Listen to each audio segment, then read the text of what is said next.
नमस्कार दोस्तों।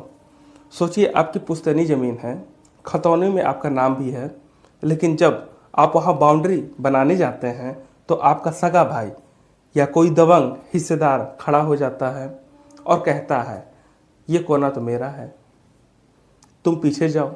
यही नहीं, वो चुपके से उस ज़मीन की चौहद्दी लिखकर उसे किसी तीसरे को बेच देता है और वहाँ रातों रात दीवार खड़ी हो जाती है। अब सवाल यह है, क्या आप अपनी ही ज़मीन पर बेगाने हो गए हैं? क्या वो दीवार अब कभी नहीं गिरेगी?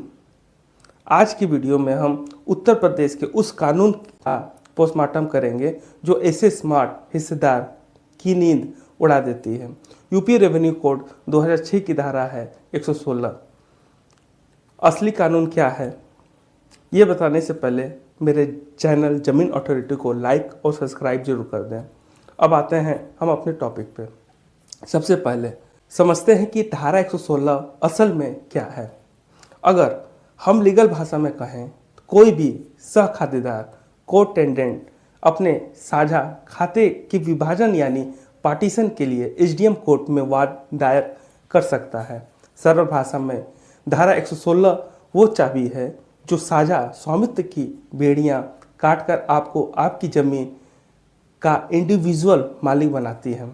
कानून कहता है कि हर एक मिट्टी के कण पर सबका हक है जब तक कि सरकारी बंटवारा ना हो जाए। उस धोखे पर जो अक्सर गांव में होता है, आपका हिस्सेदार जमीन बेचता है और रजिस्ट्री में लिख देता है उत्तर में नाला, दक्षिण में सड़क।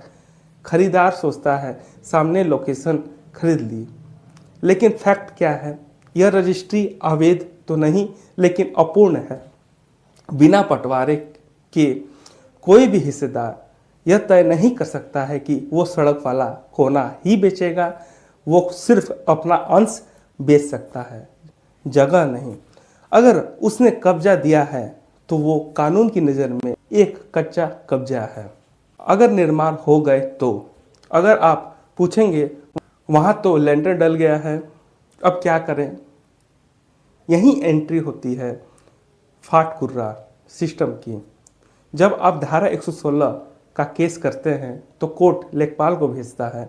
अगर वो निर्माण आपके हक की जगह पर है तो कानून के पास दो पावरफुल रास्ते हैं। कोर्ट खरीदार से कहेगा भाई साहब आपने गलत जगह घर बनाया है, नक्शे के हिसाब से आपके सेलर विक्रेता की जमीन